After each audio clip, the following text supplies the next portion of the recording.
ইসলাম best solution. ইসলামের আইনকে challenge করার মতো কোনো আইন দুনিয়ায় এখন পর্যন্ত একটা আইন রচনা করতে পারে। আমরা আছি আগস্টের পরিবর্তনের পরে আজকে আল্লাহ তাআলা সেইভাবে না এনে আপনাদের দোয়া চাওয়ার জন্য এখানে আসার সুযোগ দিয়েছেন। আলহামদুলিল্লাহ। সমাজে অনেক শ্রেণী পেশার মানুষ আছেন। সাধারণত অ্যাড্রেস করতে কাউকে বিজ্ঞ চিকিৎসক, বিজ্ঞ প্রকৌশলী, বিজ্ঞ আপনার ব্যবসায়ী ভাবে বলা হয় না। একটা শ্রেণীকে বলা হয় বিজ্ঞ, এবং সেটা আপনার বিজ্ঞ আইনজীবী। বার এবং বেঞ্চ মিলেই বিচারটা নিশ্চিত হয়। এখানে বারকেও সহ্য হতে হয়, আবার বেঞ্চকেও সহ্য হতে হয়। আল্লাহ তাআলা সেই নির্দেশটি নিজেই জারি করেছেন। আল্লাহু ইয়া'মুরুকুম বিল আদলি ওয়াল ইহসান। আল্লাহ তাআলা তোমাদেরকে হুকুম দিচ্ছেন তোমরা যেন ন্যায় বিচার কায়েম করো এবং পরস্পরের প্রতি তোমরা যেন সম্মান প্রদর্শন করো। মানুষের দুনিয়া আশ্রয় চাওয়ার দুইটা প্রান্তিক ঠিকানা, একটি হচ্ছে আদালত, আরেকটি হচ্ছে হাসপাতাল। মানুষ যখন নির্যাতিত হয় তখন আদালতের আশ্রয় নেয়। মানুষ যখন জীবন মৃত্যুর সন্দিক্ষণে থাকে অথবা অসুস্থ হয় তখন আশ্রয় নেয় হাসপাতাল। এই দুইটা জায়গা যদি ঠিক থাকে একটা সমাজ মোটামুটি চলতে পারে। তবে আরো অনেক উপাদান আছে সমাজ সুন্দর করার জন্য, কিন্তু এই দুইটার কোনটা বাদ দিয়ে কোন সমাজ চলতে পারে না। আবার দুনিয়ায় যে সমাজে দুটি জিনিস নিশ্চিত হয় সেই সমাজ দুনিয়ার বুকে মর্যাদার সাথে মাথা উঁচু করে বুক ফুলিয়ে দাঁড়াতে পারে। একটি হচ্ছে তার একটি উন্নত শিক্ষা, আরেকটি হচ্ছে সামাজিক ন্যায় বিচার। যেই সমাজে দুই উপাদান থাকবে অবশ্যই সেই সমাজের নাগরিকরা মর্যাদাবান এবং গর্বিত নাগরিক হিসাবে দুনিয়ার বুকে তারা সব জায়গায় পরিচয় দিতে পারবে। আমাদের দেশে দুঃখের বিষয় যে দুইটি উপাদান নিয়ে এখন চরমভাবে ক্ষতিগ্রস্ত। ন্যায় বিচার নির্বাসনে শিক্ষা ভাঙ্গাচোরা, না আছে কোনো নৈতিক ভিত্তি, না আছে তার কোনো বৈশ্বিক মান, কিছুই নেই। অনেকগুলো ইউনিভার্সিটি আমাদের দেশে, কিন্তু গ্লোবাল র্যাঙ্কিং এ কোথাও কাছাকাছি আমাদের কোনো অবস্থান নেই। অথচ আমাদের বহু পরে দেশ স্বাধীন হয়েছে, ইউনিভার্সিটি প্রতিষ্ঠিত হয়েছে, তারা র্যাঙ্কিংকে এখন ব্রাইট পজিশনে দুনিয়াকে লিড দিচ্ছে, আলো দেখাচ্ছে। আমরা পড়ে আছি অন্ধকারে। শিক্ষার জায়গাটা যখন নৈতিকতা এবং বৈশ্বিক মানে উন্নত হয় তখন সমাজের সকল শ্রেণী বেনিফিট পায়। কিছুদিন আগে শিক্ষকদের একটা সমাবেশে হাজির হয়েছিলাম। ওনাদের অনেকগুলা দাবি দেওয়া, হয়তোবা সবগুলাই জেনুইন অথবা অধিকাংশ জেনুইন। আমি আফসোস করে বললাম যে আজকে আপনারা আপনাদের ছাত্রদের কাছে দাবি পেশ করছেন একটু করুণা পাওয়ার জন্য। অনেকে বিস্মিত আমরা কিভাবে আমাদের ছাত্রদের কাছে এই দাবি পেশ করছি। আমি বললাম যে আজকে সরকারে যারা বসে আছেন, আদালতে যারা বসে আছেন, বিভিন্ন জায়গায় সমাজের যারা গুরুত্বপূর্ণ অবস্থানে বসে আছেন, তারা কোনো না কোনোদিন আপনার মতোই কোন শিক্ষকের ছাত্র ছিলেন। সেদিন সেই ছাত্র মহোদয়কে অথবা ছাত্রী মহোদয়াকে আপনারা যদি ওই শিক্ষাটা দিতেন, যে শিক্ষা মানুষকে মানুষ হতে শেখায়, যে শিক্ষা মানুষকে পরস্পরকে সম্মান করতে শেখায়, ভালোবাসতে শেখায়, তাহলে আপনাদের মতো সম্মানিত লোকদের আজকে দাবি দেওয়ার জন্য অসহায় এতিমের মতো আজকে প্রেস ক্লাবের সামনে রাস্তায় বসতে হতো না। এই পিস্তলা যতদিন পর্যন্ত উন্নত না হবে, সুন্দর না হবে, ততদিন পর্যন্ত চারা গাছগুলো থাকবে রুগ্ন, বিকশিত হবে দুর্বল, ফল হবে তিক্ত এবং পরিণাম হবে বিষাক্ত। আমাদের সমাজে ঠিক করছে।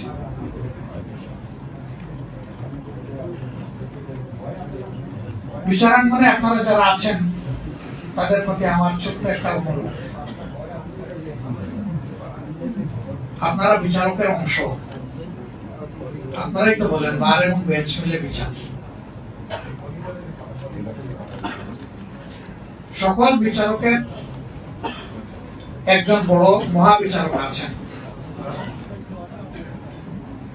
এটা ডে অফ ফাইনাল জাজমেন্ট, সেদিন দুনিয়ার সকল বিচারক, আইনজীবী, ভিকটিম সকলকে সেদিন এবং উইটনেস সবাইকে হাজিরা দিতে হবে। সেই দিনটা আল্লাহর বিচারে আমার অবস্থানটা কি হবে? ওই দিন যে ক্লিয়ারেন্স পেয়ে যাবে সে পরম সৌভাগ্যবান, আর যার ক্লিয়ারেন্সটি আটকা পড়ে যাবে তার ডেস্টিনেশনটা হবে বড় ভয়ঙ্কর। রাসূল পাক সাল্লাল্লাহু আলাইহি সাল্লামের জবানের একটা কথা অসত্য নয়। তার জীবদ্দশায় সবগুলা প্রমাণ বাস্তবে দুনিয়াবাসী প্রত্যক্ষ করেছে। তিনি বলেছেন, অল্প কিছু ন্যায় কাজের ঘাটতির কারণে যাকে সর্বনিম্ন শাস্তি দেওয়া হবে, তার শাস্তিটা হলো যেদিন থেকে জাহান্নামের আগুন জ্বালানো হচ্ছে সেই দিন থেকে ওই ব্যক্তির জন্য সেই আগুনে ইস্পাতের এক জোড়া জুতাকে উত্তপ্ত করা হচ্ছে, তা দেওয়া হচ্ছে। ভার্ডিক্ট ডিক্লারেশনের পরে তার পায়ের নিচে ওটা করিয়ে দেওয়া হবে। তখন তার মগজ, কান দিয়ে, নাক দিয়ে এবং চক্ষু তার আইবল থেকে বের হয়ে যাবে। এই তিন জায়গা দিয়ে পানি হয়ে, তরল হয়ে, ফুটা ফুটা হয়ে পড়বে।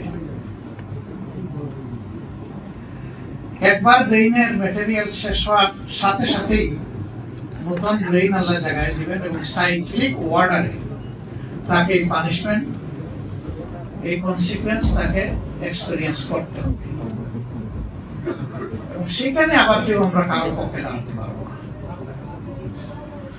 তবে যদি আল্লাহ তার কোন বিশেষ বেস্ট স্লেভ বান্দাকে এই ব্যাপারে এলাও করেন, তাইলে তিনি কিছু বলতে পারবেন, কিন্তু তাকে সঙ্গত কথা বলতে হবে। আউলান সাদিদা, যা ইচ্ছা তাই বলতে পারবে, বুট পেশ করে কথা বলতে পারবে। কারণ সেদিন যার সামনে দাঁড়াবেন তিনি হচ্ছেন ওয়াহিদুল কাহার, সমস্ত কর্তৃত্বের শক্তিমত্তায় তিনি এক এবং অদ্বিতীয়। তাকে সেখানে চ্যালেঞ্জ করার কেউ নেই এবং প্রভাবিত করার কেউ নেই। তিনি বায়াস্ত হবেন না, আবার তিনি তার কর্মে কোন গ্যাপও দিবেন না। এবং এটাও আল্লাহ তাআলা বলেছেন যে কারো প্রতি আমি চুল পরিমাণ কোন জুলুম করব না, যার যেটা পাওনা থাকে সেটাই দেব। তবে অসৎ কাজের ক্ষেত্রে আমি যদি কারো প্রতি সদয় হয়ে যাই তাহলে তার পাওনা কমাইয়াও দিতে পারে, মাফ করেও দিতে পারে, শাস্তি মানে। কিন্তু সৎ কাজ করার পরে কাউকে ডিপ্রাইভ করা হবে না, বরঞ্চ তাকে ইনসেন্টিভ দেওয়া হবে। পাপী কোনো ইনসেন্টিভ পাবে না, কিন্তু যে তার মরাল ডিউটি ডিসচার্জ করবে, আল্লাহ তাআলাকে ভয় করে স্মরণ করে, তাকে ইনসেন্টিভ দেওয়া হবে। দুনিয়ায় এটা হয়। এই আদালতও অনেক আসামের সাজা কমিয়ে দিতে পারে, আর যিনি রাষ্ট্রপ্রধান তিনি মওকুফ করতে পারেন, টোটালি মওকুফ করতে পারেন, তার সেই এখতিয়ার আছে। সেই এখতিয়ারটা তিনি যখন প্রয়োগ করবেন তখন তাকে মাথায় রাখতে হবে যে সার্টেন পারপিট্রেটর, যে ক্রাইম তিনি কমিট করেছেন, তাকে যদি ওয়াইবার দেওয়া হয় তাহলে এটার বেনিফিট তিনি এবং সমাজ ইকুয়ালি এনজয় করবে, নাকি এই ছাড় পাওয়া ব্যক্তিকে আরো ভয়ঙ্কর হয়ে উঠবে। কিন্তু দুঃখজনক ভাবে সত্য যে আমরা সচরাচর প্র্যাকটিসে এটা দেখি না। আমরা তার ব্যতিক্রম দেখি। এখানে সাধারণত পলিটিক্যালি মোটিভেটেড হয়ে এই বিষয়ে সিদ্ধান্ত দেওয়া হয়। ইয়েস, দুনিয়া আপনি পারবেন, কিন্তু আখেরাতে আপনি নিজেকে জাস্টিফাই করতে পারবেন না। সেই দিন আপনি আটকা পড়ে যাবেন। আমার ভাই নুরুল ইসলাম বলবো,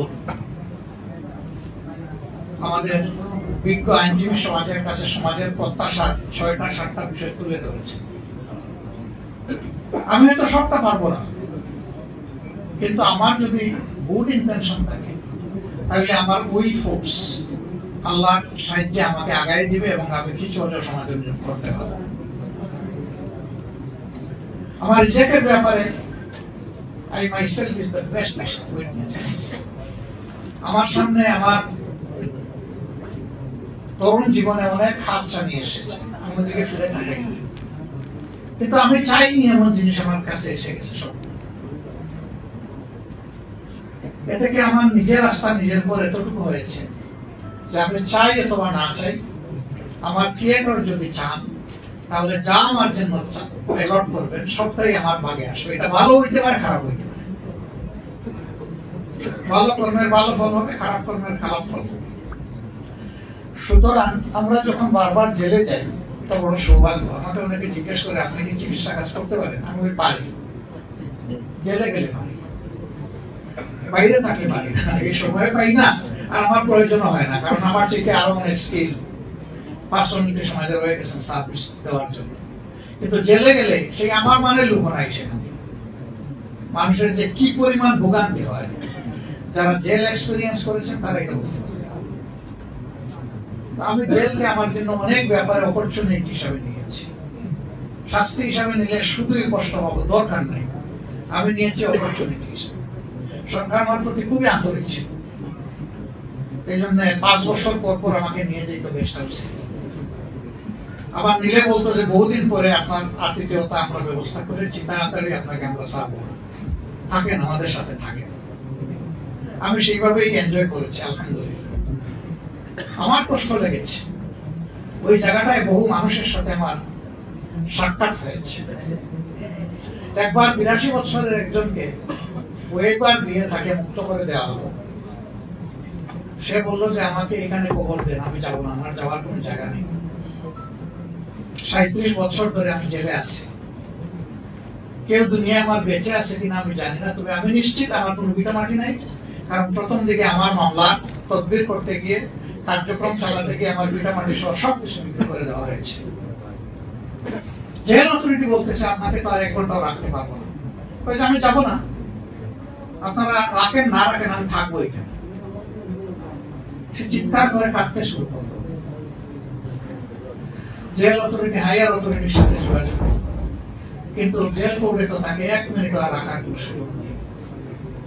সেই লোকটাকে পাজাকুলা করে জেল থেকে বের করে দেওয়া। আমার অনেকে জেল থেকে বের হলে মনে হয় যেন মায়ের পেট থেকে নতুন করে আমার আরেকটি জন্ম হলো, সেই খুশির আনন্দে সে বের হয়ে আসে। আর এই লোকটা বলতেছে আমি যাবো না, আমাকে এখানে কবর দেয়। সেরকম বহু লোকের সাথে সাক্ষাৎ হয়েছে। আনডিউলি সে ভিক্টিমাইজড হয়ে বছরের পর বছর জেলে আছে, কিন্তু তার জন্য বলার কেউ নেই, করার কেউ নেই। এই জায়গাটা যদি আপনি 2-1টা কেস আপনার সারা জীবনে অ্যাড্রেস করতে পারেন, হয়তো বা আদালতে আগারাতে এই লোকটাকে, ইনোসেন্ট লোকটাকে মুক্ত করার জন্য আপনি যে এখানে ফাইট করেছেন, আল্লাহ তাআলা সেখানে আপনার মুক্তির ব্যবস্থা করে দেবেন। এই অনুভূতিটা অন্তরে নিয়ে আপনারা পারবেন। আমি দোয়া করি, আপনাদের উপর আমার আস্থা আছে। শুধু সিদ্ধান্তের ব্যাপার, শুধু একটা উইল ফোর্সের ব্যাপার। সমাজে অনেক জায়গায় অসঙ্গতি আছে। এই অঙ্গনটা যদি রিস্ট্রাকচার করা যায়, রিফর্ম করা যায়, এটাকে যদি ক্লিন করা যায়, সমাজের অর্ধেক যন্ত্রণা অটোমেটিক্যালি দূর হয়ে যাবে। আর বাকি যে অর্ধেক থাকবে আমরা সবাই মিলে দূর করতে পারবো ইনশাআল্লাহ। তো এটা ঠিক, ড্রেনের পানি দিয়ে 14 বার হাত পা ধুইলেও একবারের ওযুর সমান হবে। পানিটা অবশ্যই পবিত্র হতে হবে। এই জন্য সঠিক রাস্তায় হাঁটতে হবে, সঠিক রাস্তায় হাঁটলেই সমাজের মুক্তি আসবে, বেঠিক রাস্তায় হাঁটলে কখনো আসবে। আমি হজ করতে যাবো, মস্কোর প্লেনে উঠলে তো আমার মক্কা যাওয়া হবে না, আমাকে জেদ্দা অথবা মদিনার প্লেনে উঠতে হবে, হজে যেতে হবে। আমরা মনে করি, বিশ্বাস করি, স্রষ্টা তার সকল সৃষ্টির প্রতি সবচেয়ে বেশি ভালোবাসা রাখেন। সেই স্রষ্টার পক্ষ থেকে মানব জাতির জন্য ভালোবাসার উপহার হিসাবে যে বিধান এসেছে তার নাম ইসলাম। এটা শুধুমাত্র মুসলমানদের জন্য নয়, সমস্ত বিশ্ববাসীর জন্য। ইসলাম বেস্ট সলিউশন। ইসলামের আইনকে চ্যালেঞ্জ করার মতো কোনো আইন দুনিয়ায় এখন পর্যন্ত একটা আইন রচনা করতে পারে। আমরা বলি যে আমাদের মাদার ল হচ্ছে ইংলিশ ল, ইটস আনট্রু। আমাদের মাদার ল হচ্ছে ডিভাইন ল। যতগুলা আইন দুনিয়ায় প্রণীত হয়েছে তার ম্যাক্সিমাম আল্লাহর দেওয়া আইনকে অনুসরণ করা হয়েছে। এই জন্য বিদ্যমান আইনের সাথে কোরআনের আইনের সংঘর্ষ খুব কম জায়গায়। যেই জায়গায় সংঘর্ষ বুঝতে হবে, কোরআনিক ল উইল প্রিভেইল এবং বাকি যেটা সেটা প্রিভেইল করবে না। আমার সম্মানিত ভাইরা, আমরা রোজার একদম শেষ পর্যায়ে চলে এসেছি।